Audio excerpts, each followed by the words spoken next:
আজ বসুবাড়ির এই বিপদের দিনে যেজন সম্মান বাঁচালো তাকে কিছু বলবেন নাই দাদু?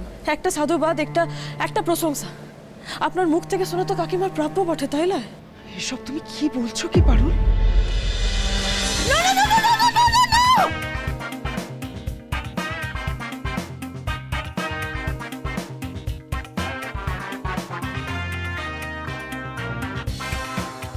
এই মুহূর্তে অত্যন্ত চাঞ্চল্যকর পরিস্থিতি রবি ভবনে।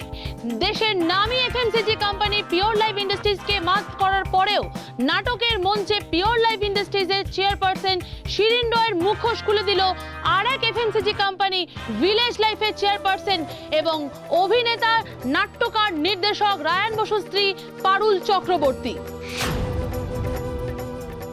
তিনি দাবি করেছেন রায়ান বসুর আগের নাটক রঙ্গমঞ্চ চলাকালীন এই শিরিন রয়ের ষড়যন্ত্রে স্টেজে আগুন লেগে যায়।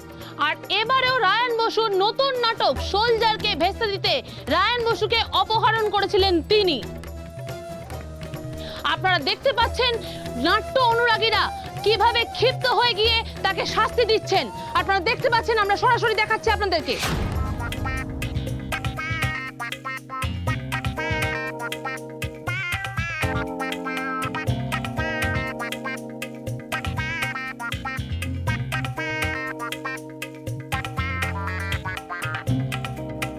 লাল মুখো বাঁদর লাগছে একেবারে।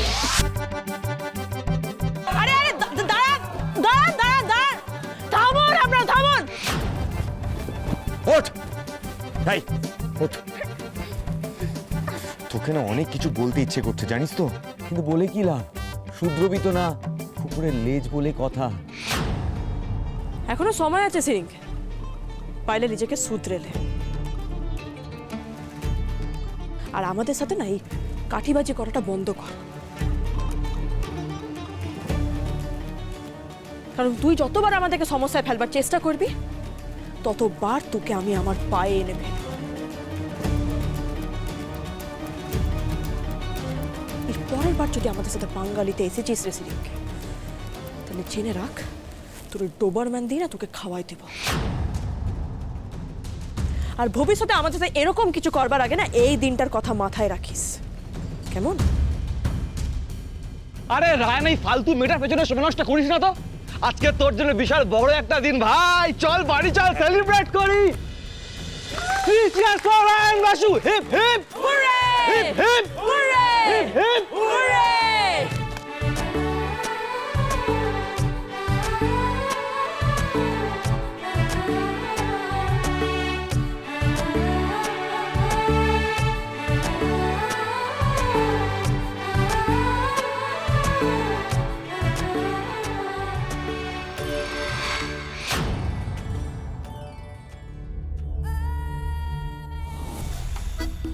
Cheers for Ryan Basu, hip hip hip hip hip heap.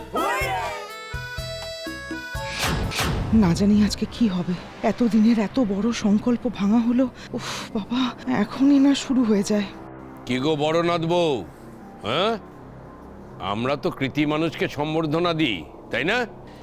Bablu Sen নিজের নাটক করে আসার পর বরণ করে ঘরে তুললাম, আর আমার নিজের নাতি এত মানুষের প্রশংসা কুড়িয়ে এলো।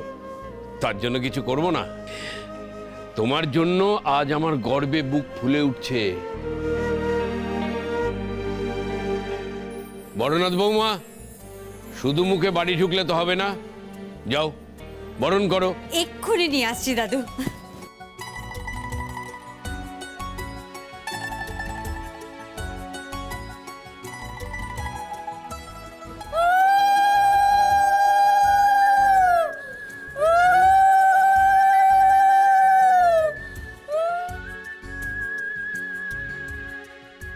কংগ্রাচুলেশন। এসো রায়ান। দেখেছিস তো, আমরা এক চোখামি করি না কখনো। গর্ব করার মতো কাজ করে থাকলে মাথায় করে রাখি, সে তুই হোক বা পাবলো সেন। এই যে ভোঁদর, শোনো, আজকে আমার নাতিকে কোনো কথা শোনানো যাবে না। সে নয় গেম টেম খেলে কিছু সময় নষ্ট করেছে, কিন্তু এখন দেখো একবার নতুন উদ্যমে মাঠে নেমেছে, বাস এক হল ভর্তি মানুষের হাততালি কুড়িয়ে তবে সে বাড়ি ফিরল। সাবাস, শাবাশ Rayan, I am proud of you. তবে একটা কথা মানতেই হবে, পারুল দিদি না থাকলে কিচ্ছুটি হতো না। তোদের দুজনকে অনেক আশীর্বাদ করি, অনেক বড়। বাবা এখন রায়ানকে নিয়ে মত্ত, আমার কথা হয়তো মনেও নেই। ভালোই হয়েছে বাবা, যাই, এখন চোখের সামনে না থাকাই ভালো। 1 মিনিট কাকিমা, আপনার আশীর্বাদ কিন্তু আমি মাথা পেতে নিলাম দাদু। তবে আজ যেমন প্রশংসা রায়ানের প্রাপ্য বটে, ঠিক তেমনই প্রশংসা কিন্তু কাকিমারও প্রাপ্য।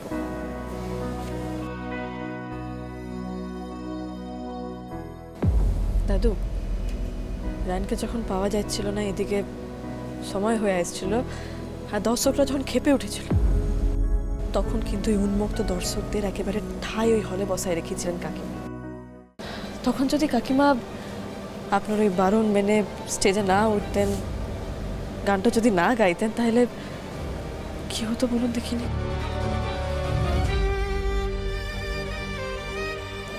সব দর্শক তো চলে যেত, আর তারপর রায়ানের বসুবাড়ির যে দমে অপমানটা হতো, যে ক্ষতিটা হতো, ওর ক্ষতিপূরণ করা কিন্তু আমাদের হাতের বাইরে চলে যেত। আমরা কিন্তু কিচ্ছু করতে পারতাম না দাদু। আপনি তো জানেন, বলুন, আমরা সবাই জানি শিল্পী মানুষের গুণগান মানুষ যত ধীরে করে, তার বদনাম কিন্তু মানুষ 4 গুণ দ্রুত করে। আর এই বদনাম কাটায় রায়ান কবে ওর জনপ্রিয়তা ফিরে পেত তা কিন্তু আমরা কেউ জানি না, বাবা ভুবনেশ্বরই জানেন। আর এই গোটা ডিজাস্টারটা কিন্তু কাকিমা একা হাতে আটকাইছেন।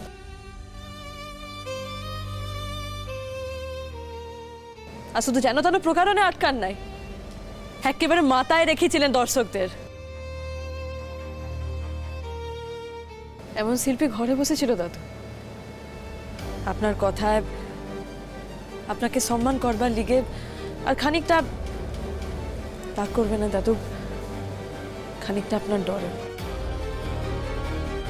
আর আজ বসুবাড়ির এই বিপদের দিনে যেজন সম্মান বাঁচালো, তাকে কিছু বলবেন নাই দাদু? একটা সাধুবাদ, একটা প্রশংসা আপনার মুখ থেকে শোনা তো কাকিমার প্রাপ্য বটে, তাই না? এসব তুমি কি বলছো কি পারুল?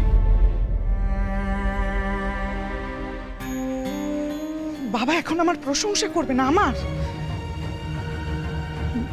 বাবা আসলে কি হয়েছিল, ওই রায়ান খুব বিপদে পড়েছিল বলে পারুলই আমাকে বলল যে রায়ানের সম্মান রক্ষা করার জন্য অতগুলো লোকের সামনে গান গাইতে, নইলে আমি গাইতাম না বাবা। আমার মনে ছিল বাবা, আপনার বারণ মনে ছিল।